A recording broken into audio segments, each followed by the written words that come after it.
Hello everyone, welcome back to my YouTube channel. This is Narendra Yadav. दोस्तों, आज की इस क्लास में मैं आप लोगों को सीटेट का पेपर 2 का एनालिसिस करने जा रहा हूँ, प्रीवियस ईयर क्वेश्चन का, जो कि ये सारे क्वेश्चन पूछा गया था 25 जनवरी 2023। 2023 के 25 जनवरी 2023 को ये क्वेश्चन पूछा गया था। तो एज इट इज़ सारे क्वेश्चन है, कुछ इधर उधर वाले नहीं है। तो यदि आप लोग मेरे यूट्यूब चैनल पे पहली बार आए हैं तो मेरे यूट्यूब चैनल को ज़रूर सब्सक्राइब करके बेल आइकन को प्रेस कर दीजिएगा। तो आइए बिना देरी के हुए चलिए आज के इस वीडियो को क्लास को शुरू करते हैं। तो हम लोग आज इस क्लास में सबसे पहले पढ़ेंगे सीडीपी के बारे में। तो जैसा कि आप लोग जानते हैं कि सीटेट का पेपर 2 में ये हमारा सेक्शन है। पहला हमारा पार्ट 1 मतलब पहला सेक्शन हमारा होता है CDP, child development and pedagogy जिसे बोलते हैं। पार्ट 2 में पूछा जाता है सोशल स्टडी, सोशल साइंस जिसको बोलते हैं।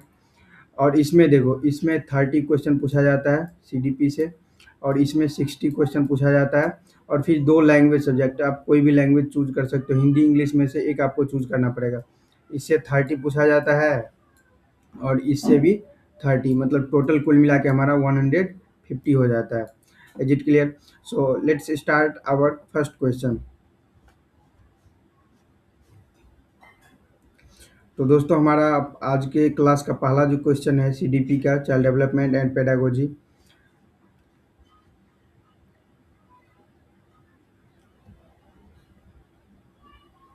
तो ये आज का हमारा जो पहला क्वेश्चन है बच्चों, ये क्या है? इसमें पूछ रहा है कि निम्न निम्न में से क्या शारीरिक विकास में शामिल नहीं है? तो ये यहाँ पे हमारा 4 ऑप्शंस है और पूछ रहा है कि कौन ऐसा चीज़ है जो शारीरिक विकास। ये सीटेट वाले जितना भी क्वेश्चन होता है, लंबे लंबे क्वेश्चन होता है, इसे हमें सारे क्वेश्चंस को डीपली मतलब अच्छे से फोकस के साथ हमें पहले अंडरस्टैंड करना होता है कि क्वेश्चन में पूछ क्या रहा है। क्वेश्चन को घुमा फिरा के वो लोग पूछता है। तो इसमें पूछ रहा है कि शारीरिक विकास में शामिल नहीं है। कैसा विकास? शारीरिक विकास मतलब फिजिकल डेवलपमेंट में क्या है कि शामिल नहीं है। नहीं के बारे में ये हमारा की पॉइंट्स है, की वर्ड्स है। तो नहीं वाला, तो 4 ऑप्शन है, तो इसमें 3 ऐसा होगा जो शारीरिक विकास में शामिल होगा, मतलब इंक्लूड होगा, और चौथा हमारा ऐसा ऑप्शन होगा जो शारीरिक विकास में शामिल नहीं होगा, वही हमारा करेक्ट आंसर होगा। तो हमारा वही करेक्ट आंसर हो जाएगा। तो इसमें क्या बोल रहा है? शारीरिक आकार व अनुपात में बदलाव, तो ये हमारा क्या हो जाएगा बच्चों? गलत हो जाएगा। दूसरा क्या है? शारीरिक प्रणाली का कार्य, ये भी हमारा गलत हो जाएगा। तीसरा क्या है? तीसरा है प्रतिबोधक व गतिशील कौशल, ये भी हमारा गलत हो जाएगा। और चौथा क्या हो जाएगा बच्चों? संवेगात्मक संप्रेषण और बदलाव, तो ये हमारा सही हो जाएगा। तो शारीरिक विकास में फिजिकल डेवलपमेंट, ये जो कॉग्निटिव लेवल का जो डेवलपमेंट होता है या चेंजेज होता है, उसका ये शामिल नहीं है, क्योंकि फिजिकल डेवलपमेंट एक अलग पैरामीटर में होता है, अलग तरीके से होता है, और कॉग्निटिव अलग तरीके से होता है। तो ये हमारा सही हो जाएगा। अब देखो बच्चों, let's talk about question number 2। Question number 2 is बच्चों के विकास का कर्म। तो बच्चों का विकास मतलब चाइल्ड डेवलपमेंट जो है, उसका कर्म क्या है? कौन से कर्म में, कौन से एक कर्म में एक स्टेप बाय स्टेप तरीके से उसका डेवलपमेंट होता है। तो इसमें इसमें क्या हो जाएगा बच्चों? जन्म के समय निश्चित होता है, तो जन्म के समय उसका विकास निश्चित होता है, ऐसा कोई नहीं है, गलत हो जाएगा। अब दूसरा, पर्यावरण से उचित सहायता के साथ बदला जा सकता है। तो बच्चे का जो डेवलपमेंट होता है, तो अकॉर्डिंग टू इन्वायरमेंट, इन्वायरमेंट के हेल्प से हम लोग उसको क्या कर सकते हैं? बदल सकते हैं, अच्छा कर सकते हैं, या खराब भी हो सकता है वो। तो इन्वायरमेंट का, पर्यावरण का बहुत ज़्यादा असर होता है इस पे। एक समान है और सभी संस्कृतियों में विकास की गति समान रहती है, ये गलत हो जाएगा। पूरी तरह से अप्रत्याशित है क्योंकि यह अव्यवस्थित है, ये भी हमारा गलत हो जाएगा। तो दू का हमारा क्या हो जाएगा बच्चों? ऑप्शन नंबर 2 हो जाएगा, ये हमारा सही हो जाएगा। ठीक है। अब देखो बच्चों, क्वेश्चन नंबर हमारा 3 है। Let's talk about question number 3। Question number 3, समाजीकरण की प्रमुख प्राथमिक संस्था कौन सी है? तो मतलब सोशलाइजेशन हमारा एक चैप्टर है, उससे पूछा गया है ये क्वेश्चन। सोशलाइजेशन की प्रमुख संस्था कौन सी है? सोशलाइजेशन का प्रमुख संस्था कौन सा है? तो पुस्तकालय हमारा नहीं होगा, स्कूल भी नहीं होगा, परिवार, परिवार ये हमारा सही हो जाएगा समाजीकरण के लिए। सरकार भी हमारा, सरकार होगा या नहीं होगा? तो सरकार भी हमारा क्या होगा बच्चों? नहीं होगा, इट इज ऑल्सो इनकरेक्ट। अब देखो, now let's talk about question number 4। Question number 4 में हमारा बोल रहा है कि किस चरण में बच्चे निगमनात्मक तर्क कर पाते हैं व सामाजिक मुद्दों से सरोकार रखते हैं। तो ये क्वेश्चन नंबर 4 में हमारा क्या हो जाएगा बच्चों, संवेदी चालक अवस्था, ये नहीं होगा, गलत हो जाएगा। पूर्व संक्रियात्मक, ये भी हमारा नहीं होगा। पूर्व मूर्त संक्रियात्मक, ये भी हमारा नहीं होगा। तो अमूर्त संक्रियात्मक अवस्था, ये हमारा क्या हो जाएगा, सही आंसर हो जाएगा। तो इसका क्वेश्चन नंबर 4 का हो जाएगा अमूर्त संक्रियात्मक अवस्था, ठीक है।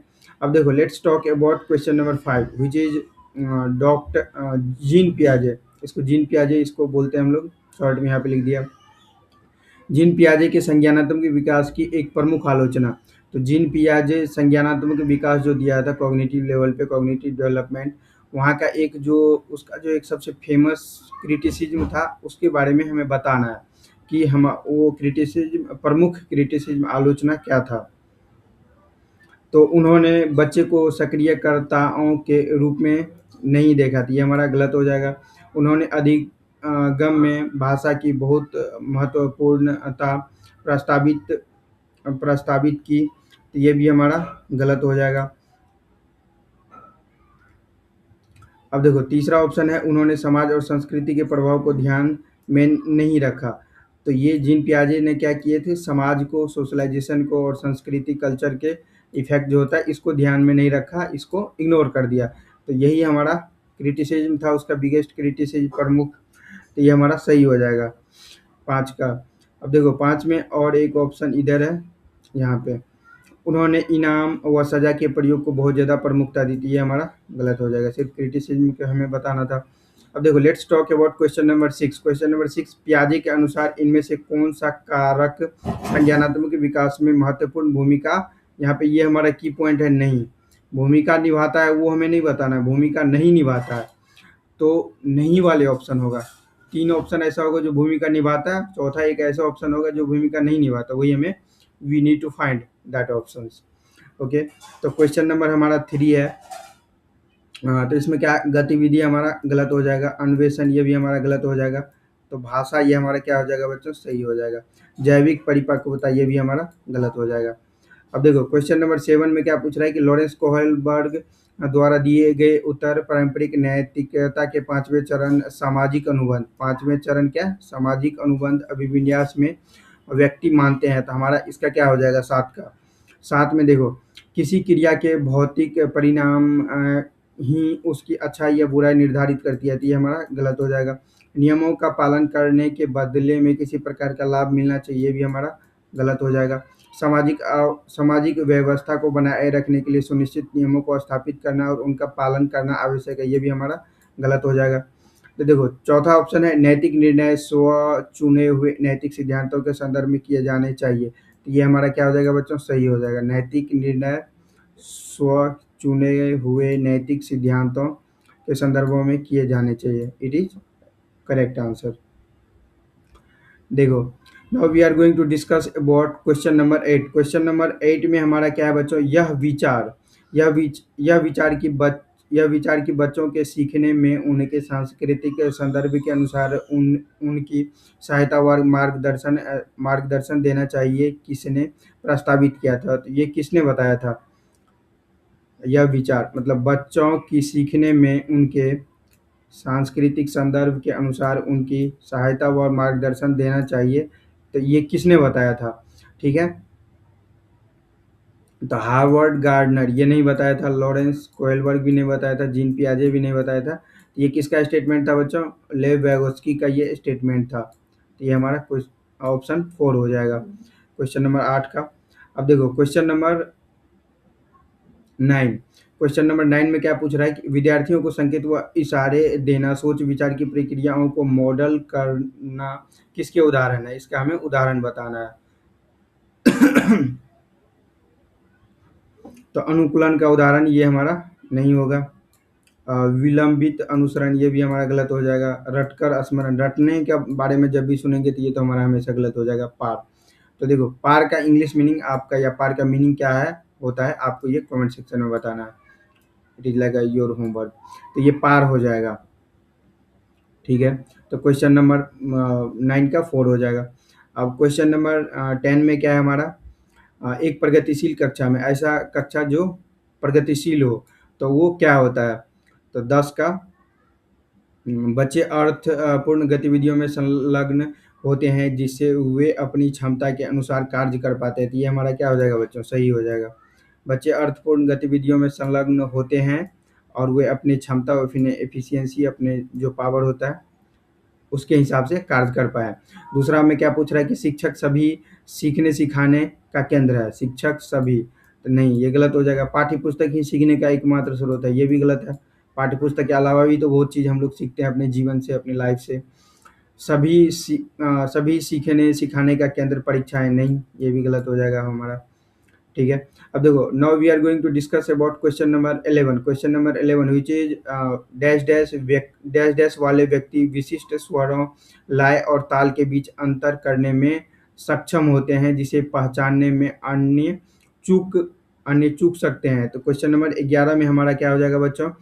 तर्क गणितीय बुद्धि, ये हमारा गलत हो जाएगा। शारीरिक गति, संवेदनात्मक बुद्धि, ये भी हमारा गलत हो जाएगा। अंतर व्यक्तिगत बुद्धि, ये भी हमारा क्या हो जाएगा बच्चों? गलत हो जाएगा। संगीतमय बुद्धि, ये हमारा सही हो जाएगा।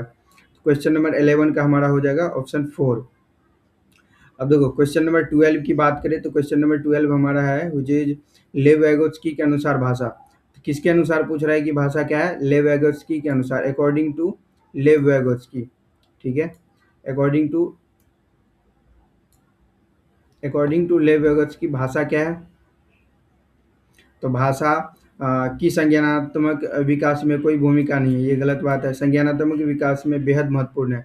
तो भाषा जो होता है वो संज्ञानात्मक विकास में, कॉग्निटिव डेवलपमेंट में वेरी वेरी इंपॉर्टेंट होता है। तो ये हमारा सही हो जाएगा। संज्ञानात्मक विकास में बाधा डालती है? नहीं, बाधा तो नहीं डालती है। भाषा क्या करती है? कॉग्निटिव लेवल में, संज्ञानात्मक डेवलपमेंट में इम्पोर्टेंट होती है। It's very very important to grow your mental health, your emotional health, that is called cognitive development. And another, ये हमारा गलत हो जाएगा। ऑप्शन 4 है संज्ञानात्मक विकास के पीछे रहती है। संज्ञानात्मक क्या है? विकास के पीछे रहते नहीं, ये भी हमारा गलत हो जाएगा। तो 2 हो जाएगा सही। 12। अब देखो, क्वेश्चन नंबर 13 में क्या पूछ रहा है?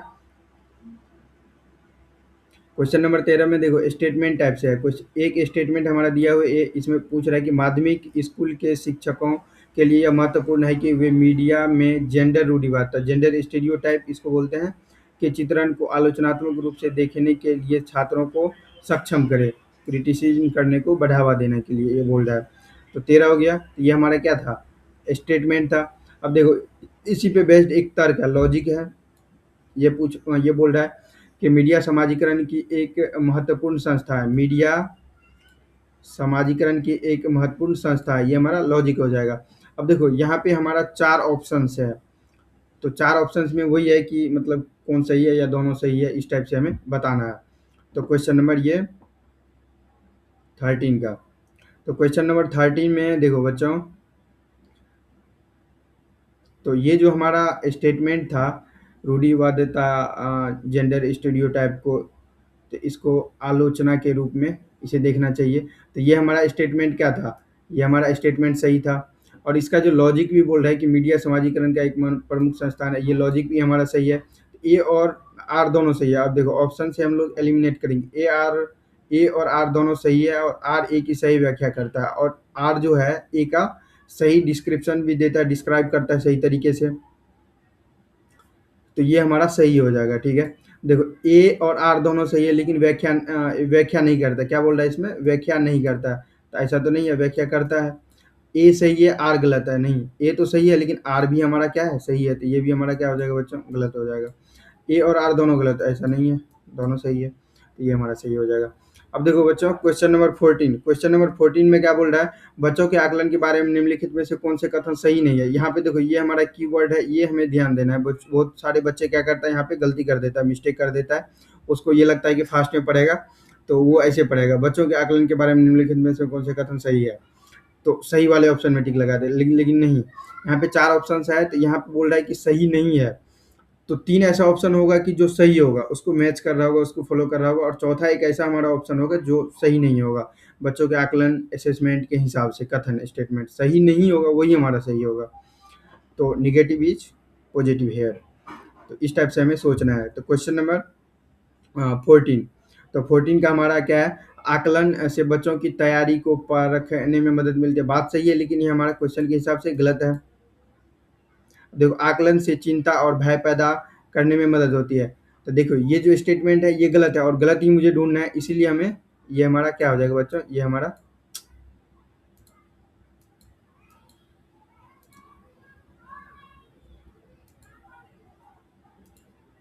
इसीलिए हमारा ये क्या हो जाएगा, सही हो जाएगा। बट ये statement, this statement is incorrect, wrong. अब देखो, दूसरा हमारा क्या है, मूल्यांकन विभिन्न साधनों का उपयोग करके किया जाना चाहिए। ये स्टेटमेंट सही है, लेकिन इसके हिसाब से हमारा गलत हो जाएगा। मूल्यांकन में सहकर्मी और स्व मूल्यांकन शामिल होना चाहिए, सही है, बट इसके हिसाब से हमारा गलत हो जाएगा। ठीक है, तो अब absolutely correct option is option number 2। Now we are going to discuss about question number 15। Question number 15 में क्या पूछ रहा है कि आकलन सीखने से कैसे जुड़ा है। आकलन मतलब असेसमेंट, और सीखना मतलब लर्निंग या अधिगम भी बोलते हैं। ये कैसे एक दूसरे से इंटरकनेक्ट है या दोनों से संबंध है, रिलेशन है, तो ये हमें बताना है। तो 15, तो क्वेश्चन नंबर 15 में हमारा आकलन और सीखने के बीच कोई संबंध नहीं है, ये गलत बात है। संबंध तो है। आकलन सीखने के अंत में होना चाहिए, ये भी हमारा गलत है। आकलन सीखने का एक अभिन्न अंग होता है। आकलन जो होता है, असेसमेंट, ये भी एक लर्निंग का ही पार्ट है और ये एक अभिन्न अंग है, तो ये हमारा सही हो जाएगा। ठीक है, it is absolutely correct. And सीखने को मूल्यांकन के आधार पर निर्देशित किया जाना चाहिए, तो ये हमारा क्या हो जाएगा बच्चों, ये गलत हो जाएगा। 15 हो गया। अब 16 की बात करें, तो क्वेश्चन नंबर 16 में क्या पूछ रहा है कि विद्यालयों में समावेशी शिक्षा, मतलब स्कूल्स में जो इंक्लूसिव एजुकेशन होता है, इंक्लूसिव एजुकेशन, उसके बारे में हमें बताना है कि कौन सा स्टेटमेंट सही होगा। तो इसमें देखो, को किसी व्यक्ति या समूह विशेष के प्रति दृष्टिकोण के परिणाम स्वरूप उपजी भेद भावकारी और बहिष्कारी गतिविधियों को दूर का उद्देश्य रखना चाहिए, तो ये हमारा क्या हो जाएगा, सही हो जाएगा। ठीक है बच्चों, मतलब विद्यालय में समावेशी शिक्षा जो होता है उसको क्या करना चाहिए, तो किसी व्यक्ति या समूह विशेष के प्रति दृष्टिकोण के परिणाम स्वरूप उपजी भेदभावकारी बहिष्कारी गतिविधियों को दूर का उद्देश्य रखना चाहिए। ठीक है,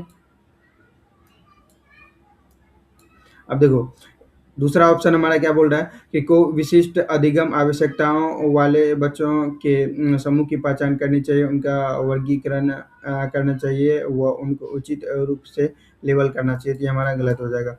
को केवल उन्हीं बच्चों के लिए विशेष शिक्षा का प्रावधान करना चाहिए जो सामान्य नहीं है, ये भी हमारा गलत हो जाएगा। को बच्चों की अकादमियों योग्यताओं के आधार पर उनका पृथक्करण करना चाहिए, ये भी हमारा गलत हो जाएगा। Now we are going to discuss about question number 17 which is शिक्षक बच्चों को सृजनात्मक रूप से सोचने के लिए प्रोत्साहित करते हैं, तो ये हमारा इसका ऑप्शन क्या हो जाएगा 17 का।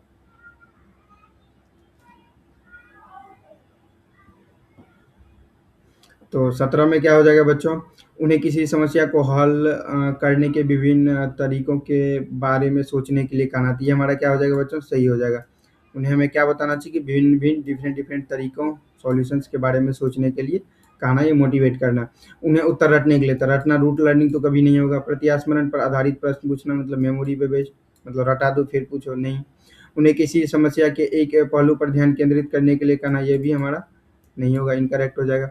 अब देखो, now we are going to discuss about question number 18 which is question number 18 में क्या पूछ रहा है, कक्षा में विविधता को पोषित करने के लिए शिक्षकों को किस पर ध्यान देना चाहिए। विविधता मतलब डाइवर्सिटी को पोषित करने के लिए शिक्षक को क्या चीज़ पे कंसंट्रेट करना चाहिए, तो पृथकीकरण नहीं होगा, ये हमारा गलत हो जाएगा। नामीकरण, ये भी हमारा गलत हो जाएगा। नकारात्मक भेद वो, ये भी गलत हो जाएगा। समता, तो ये हमारा ये क्या हो जाएगा, करेक्ट आंसर समता हो जाएगा। अब देखो, now we are going to discuss about question number 19 which is वंचित पृष्ठभूमि के छात्रों वाली विविधता की कक्षा में एक शिक्षक को क्या करना चाहिए। 19 का क्या हो जाएगा बच्चों, 19 का सभी बच्चों को अपने अनुभवों को कक्षा में लाने से हतोत्साहित करना चाहिए, ये गलत हो जाएगा। केवल समूह केवल प्रतिभाशाली समूहों के बच्चों को अपने अनुभव साझा करने के लिए प्रोत्साहित करना, ये भी हमारा क्या हो जाएगा, गलत हो जाएगा। केवल वंचित समूह के बच्चों को अपने अनुभव साझा करने के लिए प्रोत्साहित करना, ये भी हमारा गलत हो जाएगा। अपने अनुभव सा अपने अनुभव साझा करना चाहिए और सभी बच्चों को अपने अनुभव साझा करने के लिए प्रोत्साहित करना। तो मतलब यहाँ पे इक्वलिटी के बारे में बताया जा रहा है, सबके बारे में, सबके हित के बारे में, तो ये हमारा सही हो जाएगा। ठीक है बच्चों। अब देखो क्वेश्चन नंबर हमारा क्या है 20। क्वेश्चन नंबर 20 में भी देखो अब दूसरे टाइप से क्वेश्चन आ गया, स्टेटमेंट और असर्शन वाले क्वेश्चन आ गया। तो स्टेटमेंट और असर्शन वाले क्वेश्चन सबसे ज़्यादा पूछा जाता है सीटेट के एग्जाम में। तो हमारा पहला स्टेटमेंट क्या है, गुणज वैकल्प, गुणज मतलब कैलकुलेशन या मल्टीप्लिकेशन जो होता है, वैकल्प से जूझ रहे विद्यार्थियों को उपयुक्त सामग्री जैसे हस्त कौशल युक्त वस्तुएं, गणक यंत्र और गणित के ऐप उपलब्ध कराना महत्वपूर्ण है। ठीक है, सही बात है। स्वालीनता से जूझ रहे विद्यार्थी गत्यात्मक क्रियाओं को बार बार दोहराते हैं। ठीक है, स्वालीनता मतलब ऑटिज्म, ऑटिज्म जो होता है तो एक ही क्रिया को क्या करता है, रिपीटेट करता है, बार बार दोहराता है। तो देखो ये जो हमारा स्टेटमेंट था ये भी हमारा क्या है बच्चों, इट इज करेक्ट। एंड ये जो हमारा इसका जो स्वालीनता जो बताया जा रहा है ऑटिज्म के बारे में, ये भी हमारा क्या है, करेक्ट है। तो हमारा ऑप्शन देखो, ए और आर दोनों सही है, ए और आर दोनों सही है, और आर ए की व्याख्या करता है, तो ये दूसरा डिस्क्राइब भी करता है। ए और आर दोनों सही है लेकिन व्याख्या नहीं करता है, तो ये हमारा गलत हो जाएगा। यहाँ क्या बोल रहा है, व्याख्या नहीं करता है, ऐसा तो नहीं है। ए सही है और आर गलत है, ऐसा तो नहीं है। आर भी हमारा सही है, तो ये भी हमारा क्या हो जाएगा, गलत हो जाएगा। ए और आर दोनों गलत है। ए और आर क्या बोल रहा है कि दोनों गलत है, नहीं, दोनों सही है, ये भी हमारा गलत हो जाएगा। अब देखो, now we are going to discuss about question number 21 which is समस्या समाधान की प्रक्रिया किसके द्वारा बाधित है। मतलब प्रॉब्लम सॉल्विंग जो हमारा है, process process of problem solving, वो क्यों डाइवर्जन हो जाता है या क्यों वो बाधा हो जाता है, मतलब स्टॉप, रुक क्यों जाता है, तो इसका हमें बताना है। अब देखो यहाँ पे क्वेश्चन नंबर 21, तो क्वेश्चन नंबर 21 में अनुरूपित सोच नहीं होगा, गलत हो जाएगा। स्वानुभाविकता ये भी हमारा गलत हो जाएगा।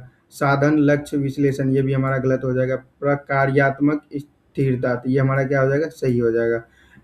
प्रकार्यात्मक स्थिरता हमारा सही हो जाएगा। अब देखो क्वेश्चन नंबर हमारा 22 है। क्वेश्चन नंबर 22 में भी स्टेटमेंट और एक्सेप्शन वाले क्वेश्चन आ गया। ये ज़्यादा क्वेश्चन पूछा जाता है इसमें देखो, और इसमें बच्चे गलती भी ज़्यादा करता है। तो देखो इसमें एक स्टेटमेंट है, पूछा है कि जो शिक्षक यह मानते हैं कि क्षमता निश्चित नहीं है और प्रयास करके उसे बदला जा सकता है, छात्रों को स्कूलों में अपने प्रदर्शन में सुधार करने के लिए प्रेरित करने की संभावना प्रस्तुत करता है, कहीं ना कहीं ये सही लग रहा है। अब देखो अभिप्रेरणा असर्शन इसका क्या है, अभिप्रेरणा उन विश्वासों से जुड़ी है जो शिक्षक अपने छात्रों की क्षमताओं के बारे में रखते हैं। तो अब देखो क्वेश्चन नंबर हमारा 22 है। तो ए और आर क्या है, दोनों स्टेटमेंट ये भी हमारा सही है, और असर्शन जो है इसका रीजन वो भी हमारा सही है। और एक दूसरे को क्या कर रहा है, ये एक दूसरे को ये डिस्क्राइब भी कर रहा है, व्याख्या भी कर रहा है। तो ए और आर दोनों सही है, ये हमारे कंडीशन को फुलफिल कर रहा है और दोनों को व्याख्या कर रहा है। ए आर ए को व्याख्या कर रहा है, तो ये हमारा सही हो जाएगा। ठीक है बच्चों, 22 का एक हो जाएगा। ए और आर दोनों सही है लेकिन व्याख्या क्या बोल रहा है, नहीं है, तो ये हमारा गलत हो जाएगा। इसमें क्या बोल रहा है, ए सही है और आर गलत है, लेकिन ऐसा तो नहीं है, आर भी हमारा सही है, तो ये भी हमारा क्या हो जाएगा, गलत हो जाएगा। ए और आर दोनों गलत, इसमें क्या बोल रहा है कि दोनों गलत है, ऐसा भी नहीं है, तो ये हमारा गलत हो जाएगा। अब देखो, now we are going to discuss about question number 23 which is निम्नलिखित में से कौन सा कथन सीखने के सामाजिक रचनात्मक परिप्रेक्ष्य का समर्थन नहीं करता। यहाँ भी देखो, यहाँ ध्यान देने वाली बात है, ये हमारा की पॉइंट्स है, कीवर्ड्स है, it is our very very important keywords and we have to focus about it. So ये हमारा क्या बोल रहा है, नहीं है, मतलब निगेटिव वाले सेंस पूछ रहा है, पॉजिटिव वाले नहीं पूछ रहा है, तो हमें बताना है। क्वेश्चन नंबर 23, तो देखो हमारा क्या है ऑप्शन, अपने साथियों के साथ अपने साथियों के साथ बच्चों की बातचीत संज्ञानात्मक विकास का एक महत्वपूर्ण स्रोत है, ये हमारा क्या हो जाएगा, गलत हो जाएगा। बच्चे अपने कार्यों के माध्यम से ज्ञान प्राप्त करते हैं, ये भी हमारा गलत हो जाएगा। शिक्षा शास्त्र में ऐसी गतिविधियां शामिल होना चाहिए जो प्रयोग को प्रोत्साहित करती है, तो ये भी हमारा गलत हो जाएगा। तो 23 का हमारा क्या हो जाएगा बच्चों, मूल्यांकन शिक्षण के अंत में ही किया जाना चाहिए। मूल्यांकन जो होता है असेसमेंट, वो शिक्षण के, जब शिक्षण का लास्ट हो जाता है, पढ़ा देते हैं, उसके बाद हमको करना चाहिए, तो ये हमारा सही हो जाएगा। It is absolutely right.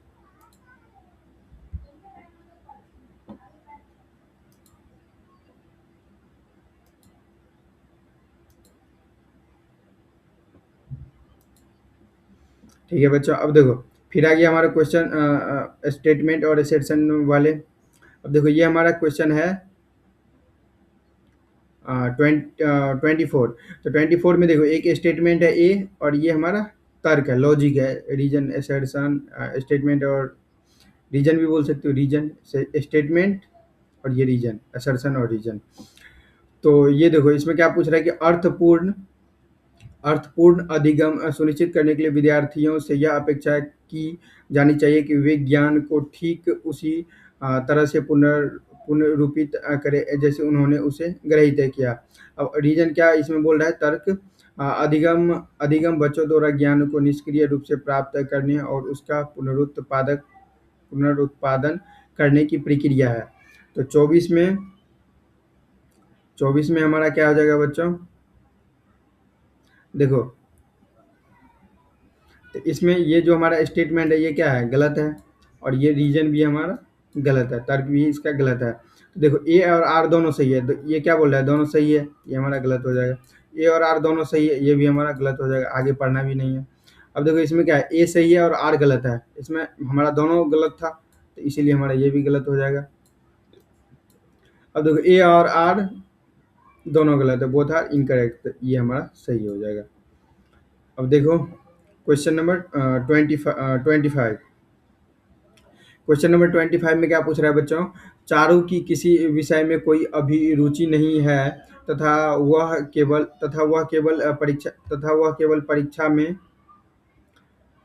केवल परीक्षा में उत्तीर्ण होने के लिए पढ़ती है।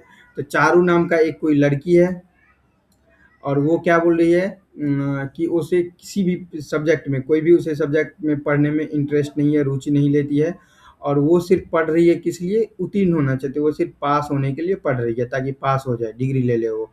तो ये एक हमारा वो है, स्टेटमेंट टाइप से दिया हुआ है। अब देखो इसका आंसर हमारा क्या हो जाएगा,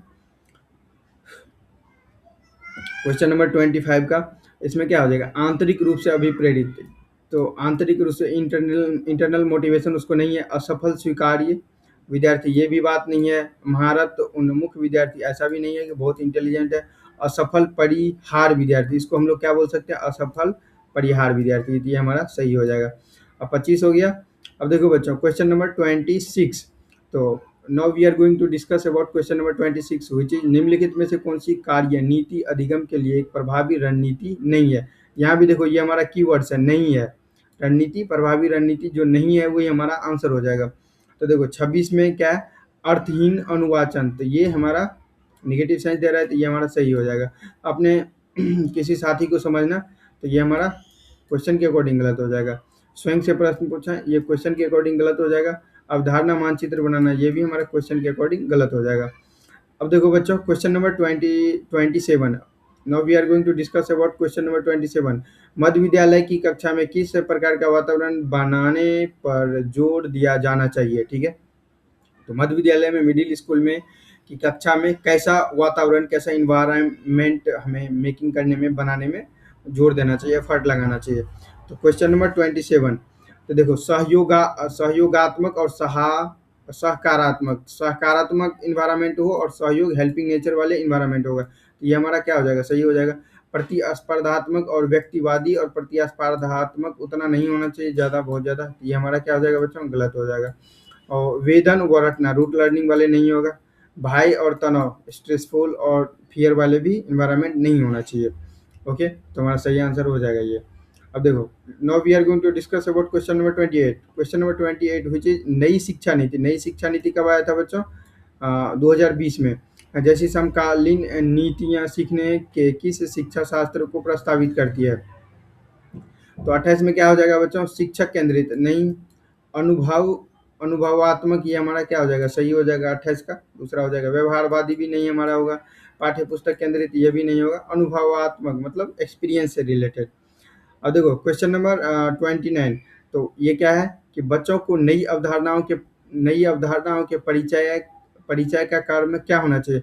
तो बच्चों में, चिल्ड्रन में नई अवधारणा, कोई न्यू जो कंसेप्ट होता है उसका परिचय, उसको इंट्रोडक्शन कराने के लिए क्या हमारा एक कर्म होना चाहिए। तो क्वेश्चन नंबर 29। तो क्वेश्चन नंबर 29 में क्या है, वैश्विक से स्थानीय, ये गलत हो जाएगा। अमूर्त से ठोस, ये भी हमारा गलत हो जाएगा। अनुप्रयोग से संप्रयात्मक समझ, ये भी हमारा गलत हो जाएगा। अपरिचित से परिचित, अपरिचित पहले क्या हो जाएगा, अपरिचित होगा और फिर उसके बाद परिचित होगा, तो ये हमारा सही हो जाएगा। तो 29 का क्या हो जाएगा बच्चों, 4।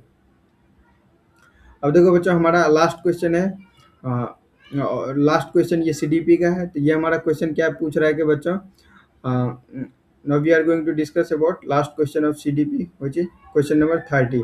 तो विद्यालय में विद्यार्थियों का अर्थपूर्ण अधिगम, विद्यालयों में विद्यार्थियों का अर्थपूर्ण अधिगम डैश डैश से नकारात्मक रूप से प्रभावित होता है और डैश डैश से सकारात्मक रूप से प्रभावित होता है। तो 30 में क्या हो जाएगा बच्चों, बहिष्करण व्यवहारों शिक्षार्थी केंद्रित शिक्षा शास्त्र, ये हमारा क्या हो जाएगा बच्चों, सही हो जाएगा।